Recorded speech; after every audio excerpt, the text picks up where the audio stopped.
Oh, hello people. I'm Tommy, and get in before they see ya.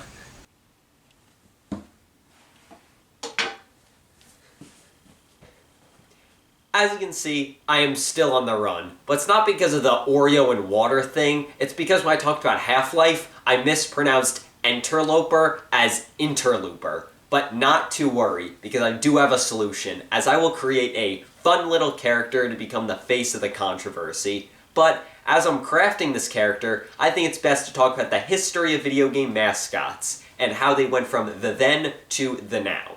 The Mascot, an easy way to associate your product with a fun character. You've got Toucan Sam on Fruit Loops, Kool-Aid as the Kool-Aid Man, and Stanford University has a tree. The concept of having a fictional character represent an entire product or even franchise is nothing new, and a place where mascots are most prevalent is in the world of video games. So let's take a look at the rise and fall of video game mascots. Starting in the early days, having a mascot was practically non-existent. I'm sure some people tried to push the square that you play as in Atari Adventure, but unfortunately, they were just too similar looking to Pong Square to be marketable. Holy sh**! Are you guys seeing this? As graphics improved and characters became more and more recognizable on the box art and on screen, we begin to see the rise of video game mascots. Pac-Man's wide appeal landed the yellow guy to become one of the first big faces of video games. At this point, Pac-Man was pretty much the mascot of the whole gaming industry, having a line of merchandise and even a cartoon.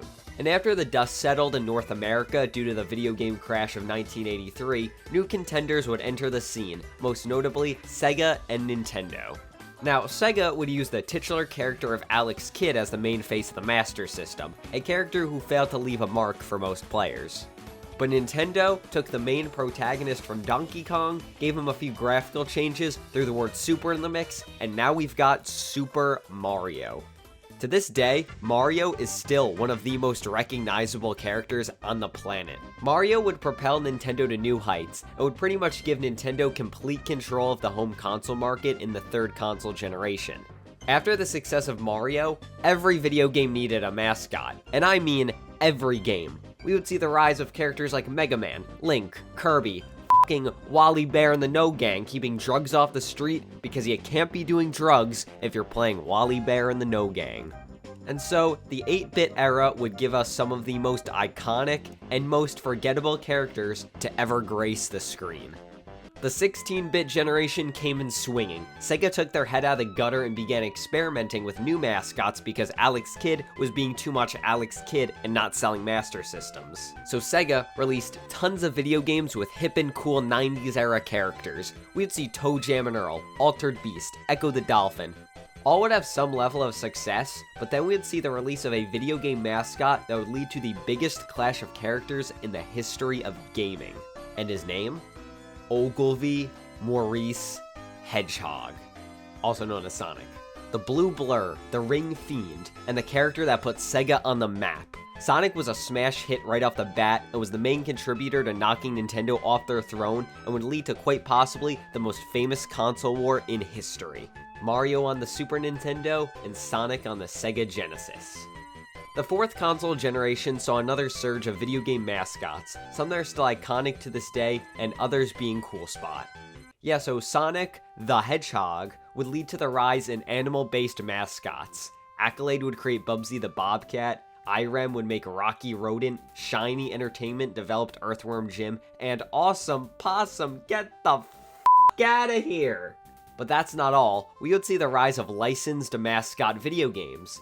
Although these would exist before with games like Yo! Noid on the NES, the 16-bit era would see the rise of Chester Cheetah, Too Cool to Fool. 7-Up would bring in a pretty cool spot in a pretty bad game.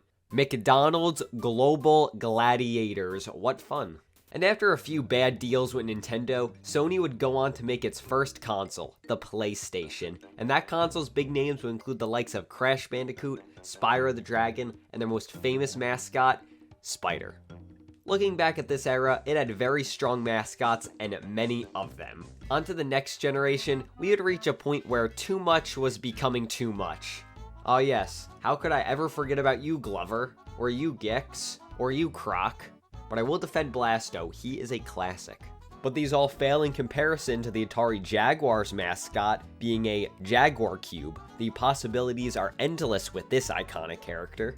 The Nintendo 64 was doing pretty good with mascots, mostly because of British developer Rare creating such famous characters of the era, like Banjo-Kazooie, Conker, and of course, James Bond.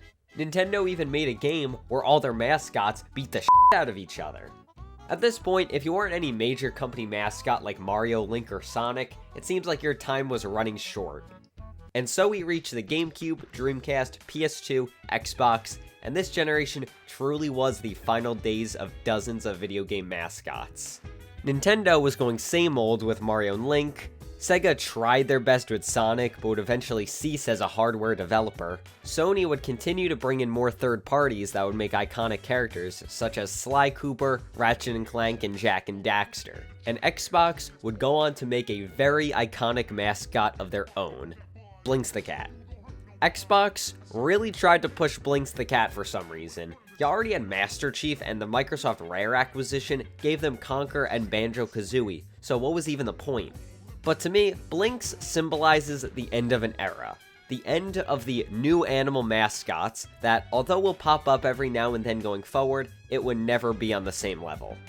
The big thing about this generation, however, was not video game mascots, but licensed games. We would see SpongeBob, the mascot of Nickelodeon, Peter Griffin, the mascot of Comedy, and Tony Soprano, the mascot of New Jersey. So although the Outsiders and television were doing good, the video game mascots were dwindling. And so, we've reached the 7th console generation and onward. It's pretty ironic how the story of video game mascots went. Pioneers like Mario, Link, Sonic, Donkey Kong, and Pac-Man are characters that still, to this day, receive games, while others that showed up due to their popularity have mostly vanished or are rarely, if ever, seen nowadays.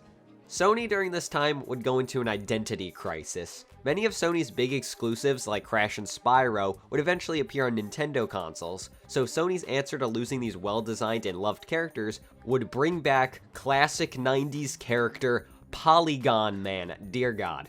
This character was created to show the power of the PS1, but then would lie dormant for many years until returning as the main antagonist in Super Smash Bros. Sony Edition. I get that was to show the power of the PlayStation, but that's about it. And he also looks like my sleep paralysis demon, so double yikes. The God of War series would take off, leading to Kratos being considered the modern PlayStation mascot, and that is certainly better off than Computer Barf over here. Nintendo would stick with its large lineup of iconic characters, and with the popularity of the Wii, that led to Mii's leading the charge as the big figureheads of the era. You see, Mom, I am the mascot! And Nintendo would go on to make an even bigger fighting game where you beat the shit out of Nintendo characters, even being able to fuck up Ogilvy Maurice Hedgehog. And with Xbox, Master Chief was still doing very well in the Xbox 360 generation, with a few other new faces like Marcus Phoenix from Gears of War, and everything but Blinks the Cat. Sega, despite ending console development, would continue to push Sonic deeper and deeper into a never-ending pit of despair, until Generations saved it, and then it fell back in, and then Sonic Mania came out, and then it fell back in. And that brings us to today. Although we still get animal or object-based protagonists like Super Lucky's Tale or Cuphead, they're not trying to be this big new mascot for a company or franchise, they're just trying to be a video game. Although the era of mascots are long gone, video games still rely on well-known recognizable characters. Come on, Smash Bros. Has evolved from Nintendo mascots beating the shit out of each other to just simply video game mascots beating the shit out of each other. So although less prevalent, the video game mascot life is still alive in a way. Video game mascots will always have a special place in our hearts, but one video game mascot that will have a special place in no one's heart is our new spokesman, Filbert Milk. All we gotta do is take a picture, post it online, and just like that, I am free. Remember kids, when you f*** up, it's everyone else's fault but yours.